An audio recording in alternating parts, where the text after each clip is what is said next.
Presenters are Suzanne Bernstein and Elizabeth Walker-Papke, and a panel of 4 of the best chat transcript winners. With that, I will go ahead and hand it over. Okay, let's see here. Let me just get the presentation going. Share just a moment. Okay.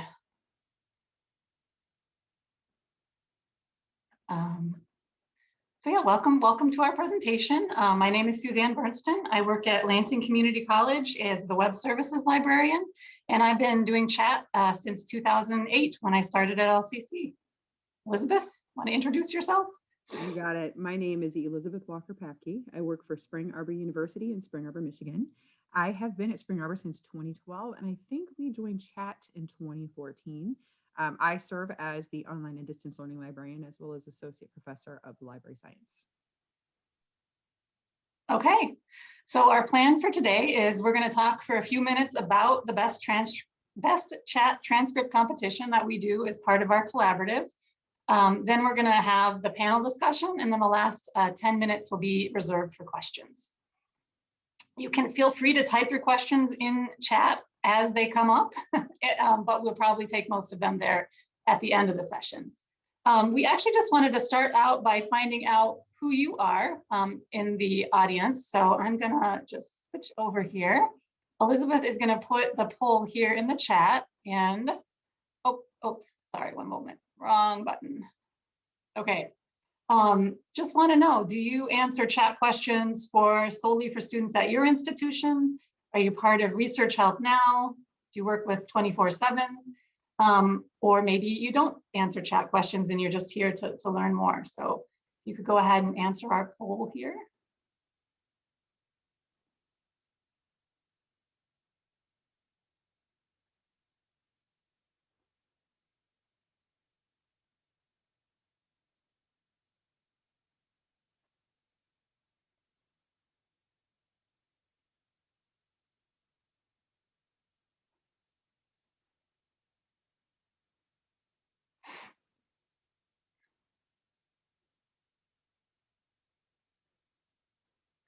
Okay, it looks like we have a mix, so you can get a chance to see who is here. Let me go back to the presentation. Next, we just wanted to tell you a little bit about our collaborative, so you get a little context here. It's called Research Help Now, and it started in 2004 with a group of community colleges. And it largely operated on OCLC's Question Point and transitioned to LibAnswers when they bought out Question Point. Currently, it includes 16 academic libraries. We have multiple queues, so the question first comes to your own institution, and if no one is available from your own institution, it will go to the Michigan Collaborative. And if no one from Michigan Collaborative can get to it, then it goes to the 24/7 academic global queue. Each institution has a minimum of 3 hours a week that they contribute to the collaborative. So as a group, 85 to 90 hours a week are covered by Michigan librarians, and the rest is covered by the 24/7 queue. So just to give you a little bit of an overview there. Now I'm going to stop sharing, and I'm going to let Elizabeth tell you more about our best transcript competition. In a minute, no worries. Thank you so much. I am switching over so I can share my screen with you folks. Get you on the correct screen here. So the Best Chat Transcript Awards, it is something that I have been honored to present for the last few years. Let me try that present again. It doesn't want to show right now for some reason.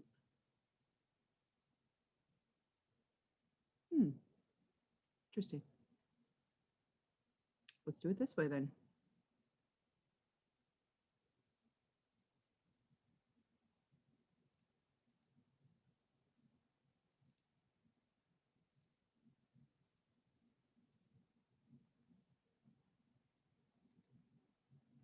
All right.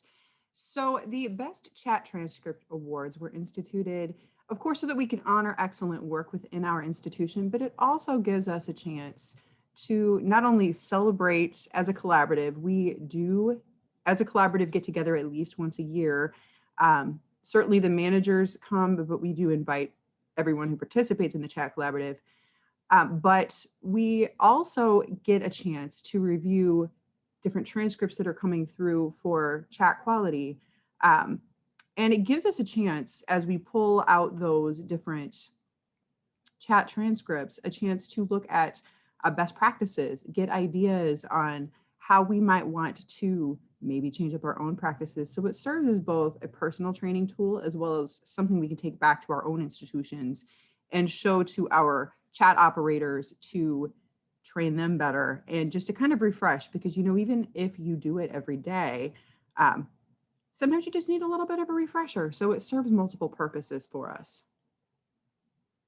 So when it comes time to ask for these transcripts, what I will typically do is I send a message out to the managers of the 16 libraries and I say, hey, would you please take a look back over your last year and look at transcripts that I should say, not just your school, but if somebody has answered from our collaborative in an excellent way, whether they're from one of the other collaborative schools or from your own, please, download those transcripts and send them to us. We require that those transactions need to focus on reference or research. So not, hey, how do I find the bathroom in your building? But specifically reference questions so that we can see that exchange. And as I stated before, the librarian being nominated needs to be from our collaborative, but it doesn't have to be from their school. We ask them to limit it to 5 nominations per institution. So you can imagine that with 16 institutions, that can add up pretty quick, hence the reason we say please limit to 5. So once I receive all of those responses back from the libraries, I give them a time limit. And once I receive those back, I anonymize them. What that means is I make sure that both the chat librarian's name is masked as well as the student or patron who has come into the chat. We make sure that any identifying information in terms of the school or even the database names, because some of the databases are very specific to institutions, anything that would tell the judge who it is, we make sure that it's masked so that it truly is a blind peer review process. Once I've got that done, I gather up my committee of volunteers to judge, and I batch it out so that each transcript has been reviewed by at least 2 different people. Once it has been judged by each person and I get those responses back, they do score it against a standardized rubric. Everybody uses the same one, and they have up to 14 points. And once I get all of those back, we average the total scores and to determine who the winners are.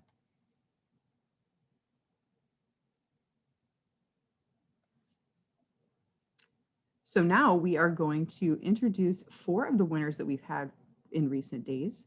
We have Mindy Babarskis from Lansing Community College, who's a reference and instruction librarian. We have Allison McFadden-Kiesling, library faculty at Oakland Community College. Rachel Minkin, head of reference and discovery services at Michigan State University, as well as Amy Finn, business librarian at Eastern Michigan University.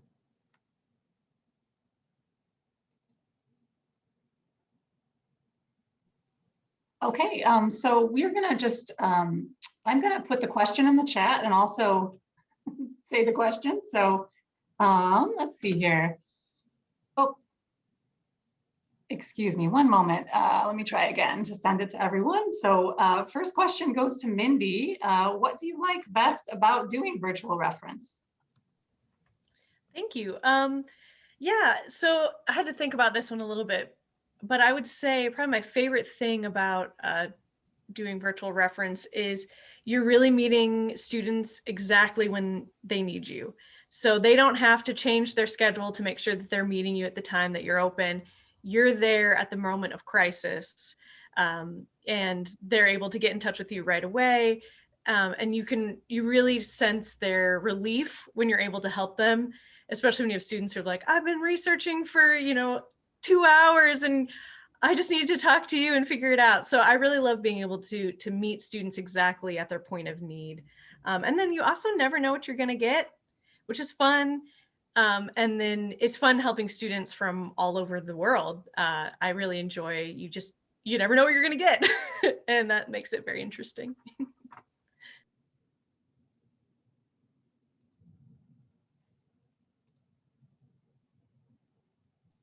I think Allison is next. Oh, okay, sounds good. Thank you. I guess what I like best about virtual reference is that you're meeting the student where they're at. It's 24/7.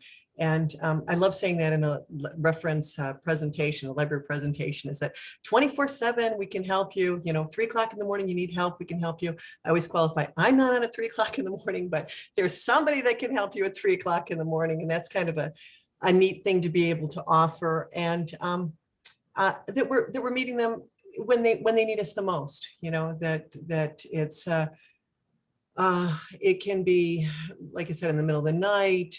It can be when they're stuck on a simple question or a more detailed question, but that it's always there, that we're always there and ready and willing to help. And I think that that's probably the best. And finally, the Zoom reference portion of it, I think that that's really neat. I started to use that about a month ago. And that's really made a difference in answering questions for me when students are interested to do the Zoom portion. If they're interested, you can just go ahead and, get more information to them, help them find information, because you don't want to just push the answer. You want to make sure that you're teaching them how to find the information.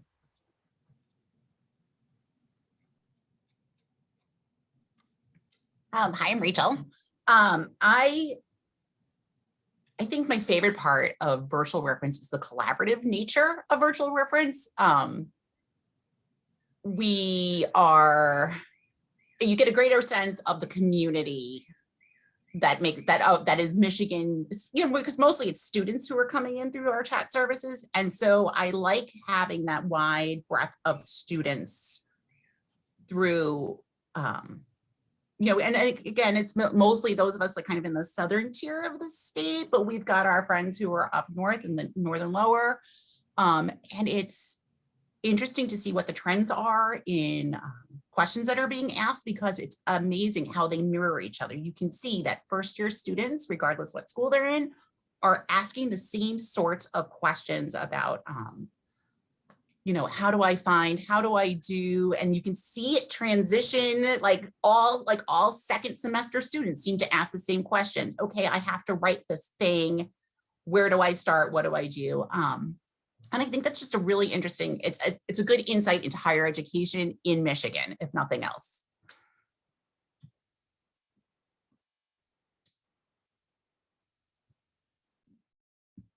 Okay, I guess I am up. So as I've been listening to these responses, I was thinking of what else I could add to them. And two main things, right? Being part of virtual reference is a way to get at students who may not be comfortable approaching you in another venue. So everybody had to contact us over chat this past year. But prior to that, there were always students who didn't want to have that interaction. They maybe felt like they couldn't speak in a library or didn't want to talk to a stranger. 17-year-old me showing up at college, I hated feeling like I needed to ask for help. Like I felt like I should already know what I'm doing. And so I really appreciate that there is this method for students to contact us to kind of break down some of those barriers. And one of the other things is I like to be busy, and doing virtual chat is a good way to kind of reach beyond, especially being part of the co-op, from your own students who may not be currently working on a project. Somebody's got a question somewhere in the state. So that's something that I really appreciate, of being able to hone those skills, because you don't really get to practice reference, the reference interview without having somebody ask you a question. It's really hard and unofficial. So I really like that, because I think of instruction as or reference as part of instruction. It's just a one-on-one type. So I think that that's been really helpful for me when I think about how best to help students kind of break it down and help them in that way.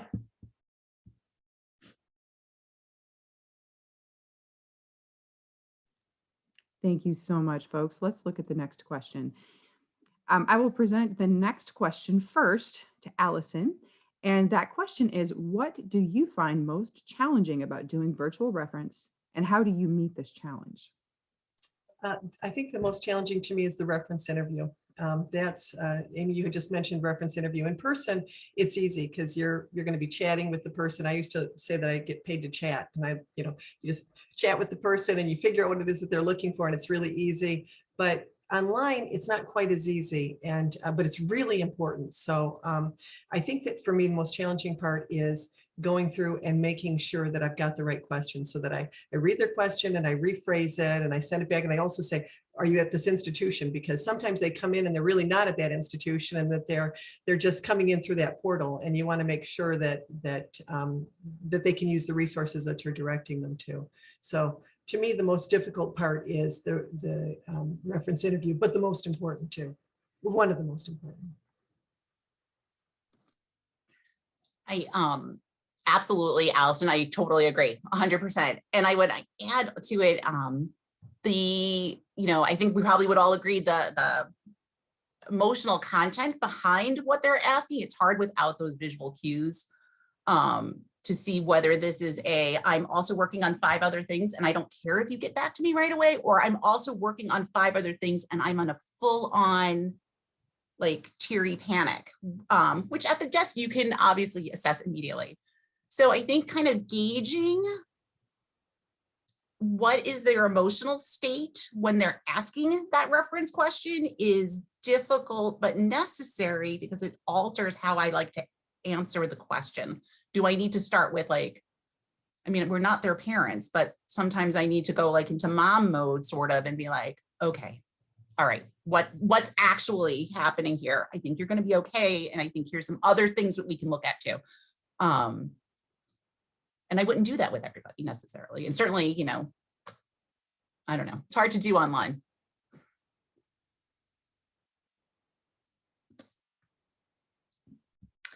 I absolutely agree. Finding that connection with the patron, making sure that you're reading the situation right and helping somebody the best way that you know how in that moment, it can be really tricky. So I'm always asking questions. I feel like I ask far more questions than I do in a face-to-face kind of interaction when it's over chat.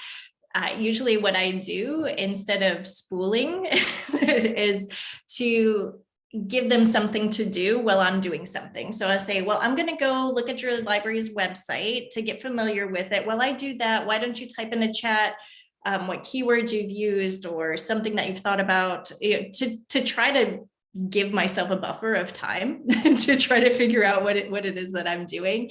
But I also ask for a lot of feedback as well, in terms of have you tried these keywords? Now look at this set of results, or look at this particular article. Tell me if it's closer to what you're looking for. Does it meet these kinds of needs? And one of the things that I find really helpful for me, because I'm one of those 5 minutes after somebody walks away from the desk, I have a great idea, something that would be really helpful. I try to leave the chat open, and I say, let's just leave this open. That way, if you have another question in a few minutes, and I'll check in with them.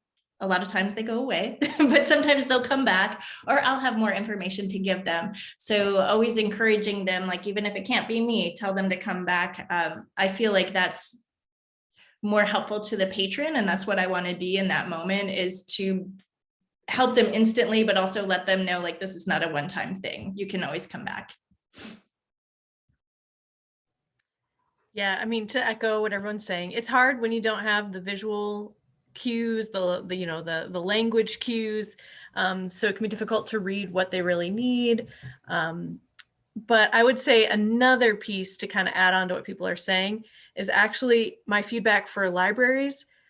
Please do usability testing on your websites, because that sometimes is the hardest obstacle for me and the student, is being able to navigate these excellent resources that libraries have. Because you're seeing this library website for the first time, so it can be difficult to be like, okay, where are their databases? And some institutions are excellent. And I would actually say Michigan institutions overall, I have been very pleased with the websites.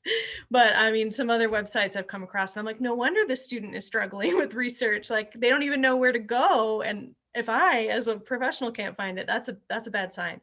So I would say that's probably one of the biggest obstacles, is having to deal with somebody else's website and resources, and that can be difficult to navigate. Also, I would say kind of going with, it's difficult to read the situation. You just never know what you're going to get. You never know what questions. And, I'm not an expert in everything. So sometimes, you get these questions that is like, I'm doing my dissertation on, this psychological issue. And I'm like, oh, that's a lot.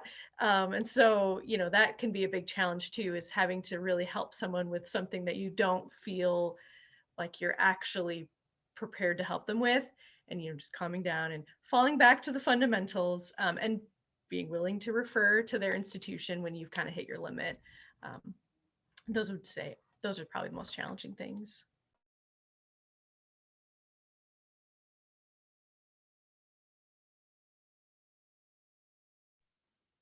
Okay, I think let's see if I got off track. I think I'm asking Rachel the next question, right? Everyone got a chance? Okay, cool. So Rachel, this kind of feeds off what Mindy just said. What do you do when you're answering those questions that are outside your comfort level? So great segue, Mindy. Thank you, Mindy. Yeah. Well, it's like Allison said earlier, it's a reference interview. So once I establish what the parameters are, I go through my own mental checklist, right? What do we do as reference librarians when we're at the desk with someone and the question comes in and you're like, so in the old days, I would have done surreptitious Google, right? But it doesn't have to be surreptitious anymore, right?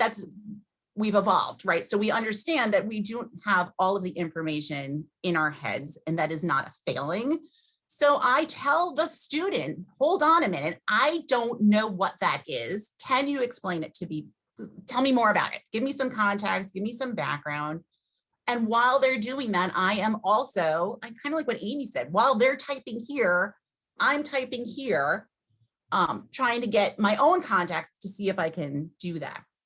And then from there, it's referral, just like it always is. So if it is a dissertation question, I am personally comfortable with saying you are asking a question that is above and beyond what can be answered in a chat scenario. This is not the service that you need.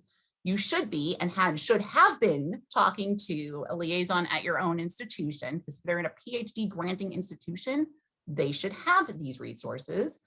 You need to find, I'm going to put you together with, right? So like not only should have found, but also here's the name and the phone number and the email of the person that you really need to be talking to. We've also got, I think at this point, SpringShare owns all of our souls, I think, possibly. So almost everybody's got LibGuides. Let's start on the LibGuide. If it's not a question that's like dissertation level, but like it's something where I'm like I see David's got questions about underwater welding. Like, I don't know anything about underwater welding, but if Ferris State has underwater welding questions that are coming in and they might have resources on that, I'm looking for that LibGuide to try to put that together.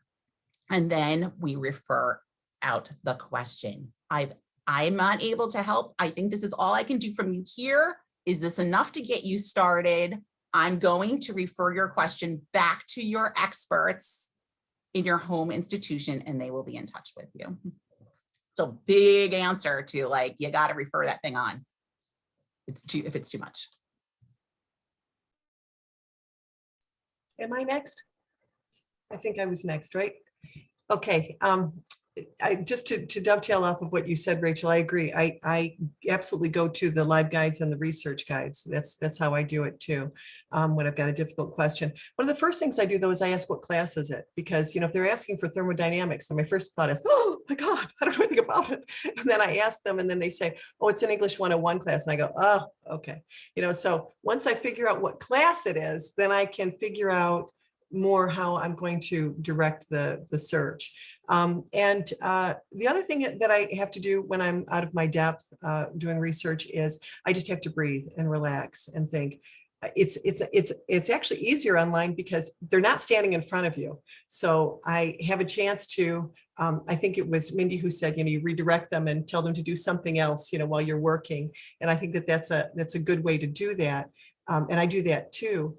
But it also gives me a chance to think it through and decide how I want to answer the question. But I also come back to them every minute or two when I'm floundering. I'm searching Google, like you said, Rachel, or wherever it is that you're searching another institution to find information.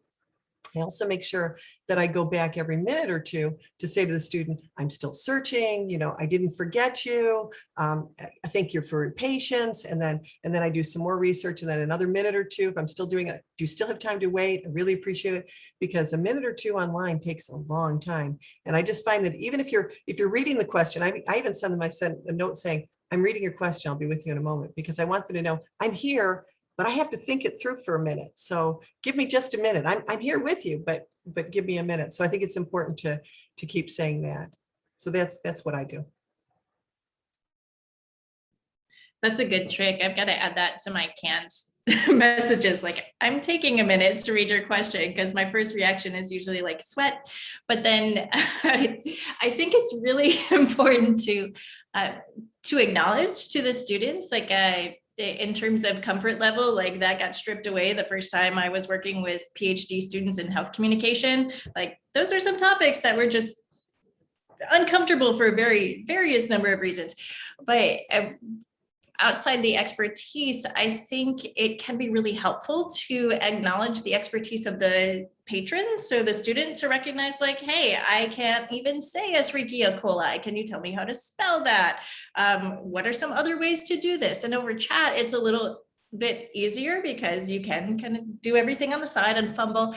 But recognizing that their expertise, so ask them, like, what are some strategies you've tried, or what are some things, again, I'll turn it back to them, like, can you check your notes or anything from your professor, so we make sure we understand the assignment. I kind of virtually like grab their hand and let them know, like, we're in this together. I'm not just sending you links and doing check, you're done. This is your time to learn, and we're going to do this together. So I think it can be really important to be really honest to talk about that, because they are the students in the classroom taking that lab, doing the work of the class. So it definitely gives that time to Google, or also say, I'm thinking about how to get started, so I need a couple minutes. So maybe even ask them to tell you about, give me a sentence or two, or if you have a thesis, if it is that English 101 class, to get a sense of what are we talking about.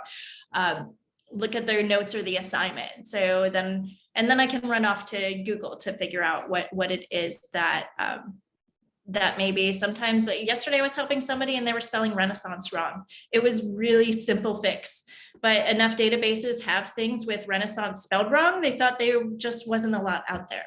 So that's something to also do a little bit of a spell check as well sometimes, and that'll help. Yeah, so I mean, this is just going to be repeating what everybody said. Google, looking at what the institution has created already, research guides, LibGuides, what's on their website. A student was asking me about, does the library, I need to know how to use ArcGIS, like a mapping software. And I was like, I have no idea how to do that. But luckily, that institution, they had a whole page about, here's how you use it, a user guide, troubleshooting. So, look at what the institution they're coming from, look at the resources they've already created, because chances are these questions are not new to them. So, rely on the work your peers and your colleagues at other institutions have already done, and refer out.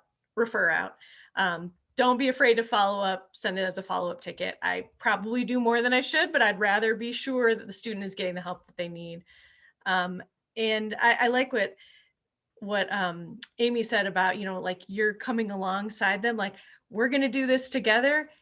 Be upfront, be clear in saying, I'm not sure about this. Can you tell me a little more? Give me, doing that reference interview, and that, like, I'm kind of with you and explaining, okay, we're going to try this search strategy in this database.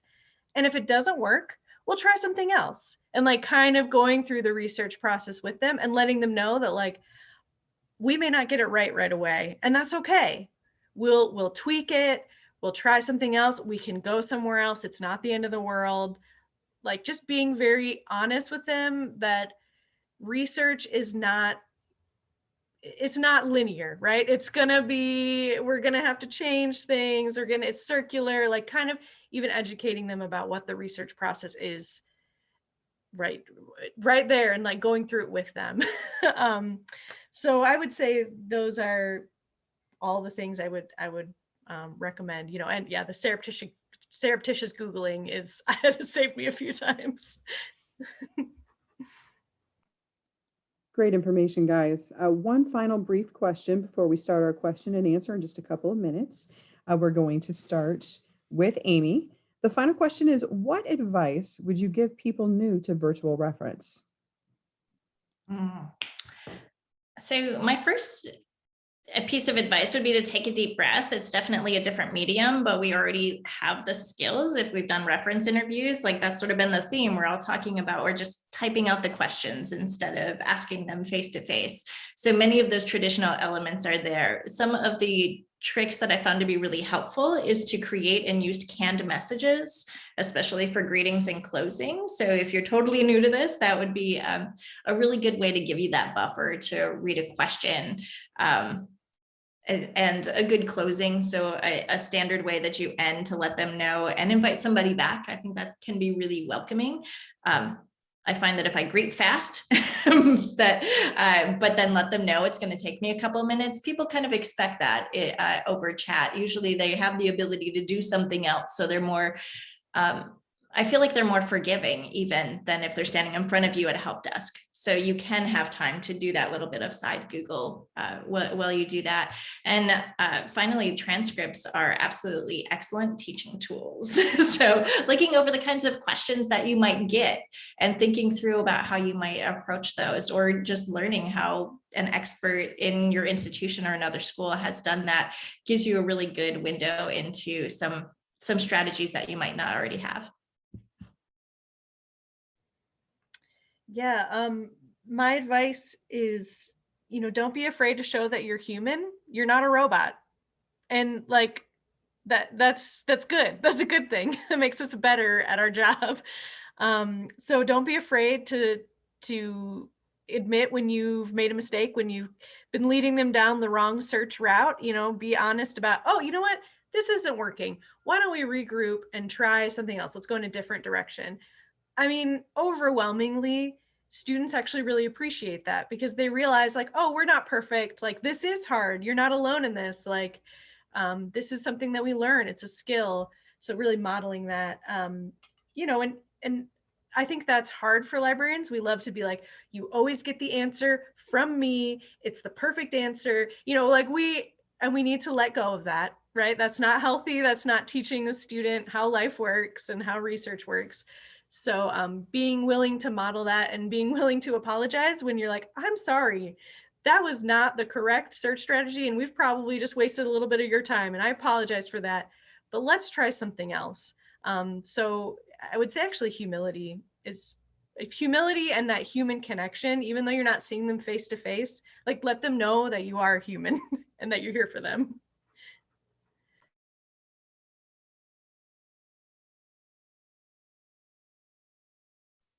Allison, I think you're next. I'm slow again. I thought it was after Rachel. I'm sorry. I like what Amy and Mindy both said. Just to dovetail off of what they said, because I actually have that in my notes too, the same type of thing, which is being genuine and sincere. I think that goes a long way. If you're genuine and sincere about your not being clear about how to answer it, or as you said, Mindy, you've gone down the wrong path. I think that that's good for them to know. Sometimes when I'm researching and I've gone down the wrong path, I'll even send them and say, I started to do a search here, but it didn't end up working. But research takes a long time, and like you said, it's not linear, and it reinforces, as you said, that it's not so simple. You don't just get to plug things in. If you were able to find the information right away, that's the rare occurrence. That's not typical.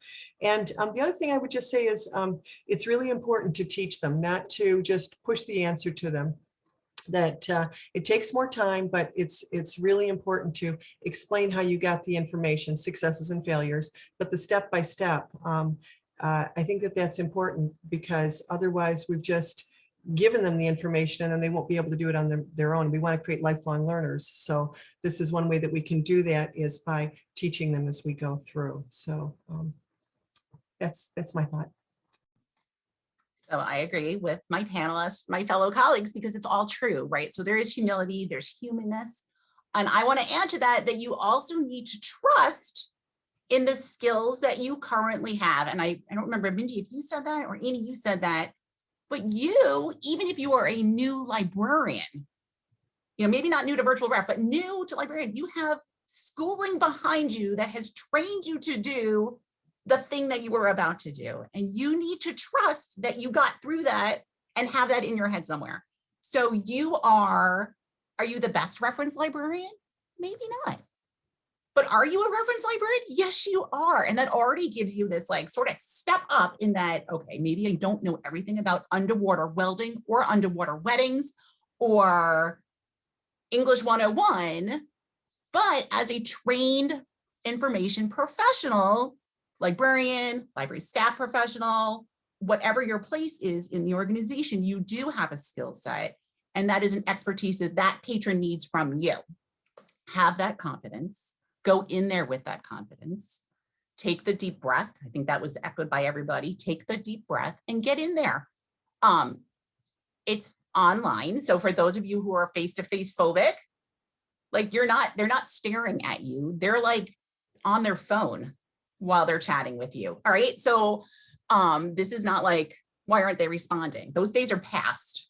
These are people who are used to using chat services. You are good. You're good to go. Just get in there, try it out. And if you make a mistake, it's okay. Okay, thank you so much to all our panelists. I think we have about 5 minutes or some time left for questions.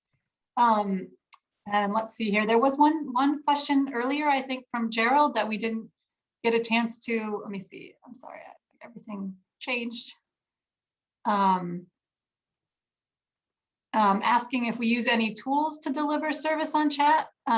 Yes, Rachel, it's good, a good pep talker. And I'm not sure what you mean by tools. Do you mean like, maybe Gerald, could you tell us more about your question? Yeah, I was just thinking if you use anything like screen capture, any video, short video programs and things like that. I know somebody mentioned one of the online meeting applications, I think. Yeah, we just, and Elizabeth, do you want to stop sharing your, I see you have there for questions. Okay, yeah. I can't remember who said it, Allison said, at least with the Spring Share, we just got the Zoom ability enabled, so we can start a Zoom after chat happens. We can, in the middle of a chat. So that's one tool. I know some people do use share screenshots of things. Other tools people have tried. You are also able to send attachments. So students have sent me like their assignment, if they're trying to explain to me what they're doing, they're like, oh, well, here's the assignment instructions. And so they'll just send me that attachment. So that can be helpful. That's something that more students use with us, I would say, than us use with them. But that is it can be a very helpful tool. I also like that with the Zoom, you can share the screen. You can flip it back and forth. So I can be searching and then I can give them permission to search so that we're searching the same database or what have you. It's that's a really nice trick. I wanted to interject too that I don't think I've ever used it, but I believe that there is an option in there to take control of the other person's screen if they give you the option to do so. So not only can you screen share your screen with them, but they can actually see things moving on their screen within their environment if you initiate and they get the permission to do that. That's exactly what I was trying to explain, which I didn't do a very good job of explaining, which is they can, for instance, they can log into their database because I don't have permission to get into their database, and they can log into their database, and then I can take over the screen and then I can send it back to them. So we can move it back and forth. It's really neat. I just wanted to point out that, well, it's in the chat, but Elizabeth put a document there. It's just a Google Doc to stop by and share something that you learned from the session today. And I'm inspired reading, somebody said, collaboration is inspirational. The positive outlook of the panelists renewed my enthusiasm for chat reference. And I just want to say, that's how I feel about chat. I know it's very cheesy, but it's one of my favorite things to do. And I really think part of it is because we're part of this collaborative. You know, over the last, since 2008, we've met yearly to get better at this. And I actually was inspired to be a better chat librarian by being on the transcript competition, you know, by reviewing transcripts. I remember I learned like, oh, use the person's name. I had never really thought of that before. I think it was Rachel who taught me that. So, you know, the process of working as a group and yeah, I think we all are better for it. So. David Scott just asked below if we could share the transcripts. I would encourage all of you to pop over to our FAQ that we created for this presentation, and I will paste that below. But we have an FAQ about the best chat transcripts, and we did attach to that this past year's award packet that includes our anonymized transcripts. And what's really interesting about that is not only is it a good training tool, but like in instances like this where people need samples, it's because it's anonymized and it's not going to give out any personal info. It's a great way for us to be able to share broadly when somebody has a question like this. So that researchhelpnow.libanswers.com, I just threw that in the chat, and you can get a sample of exactly what my judges see when they get a hold of an anonymized transcript to judge.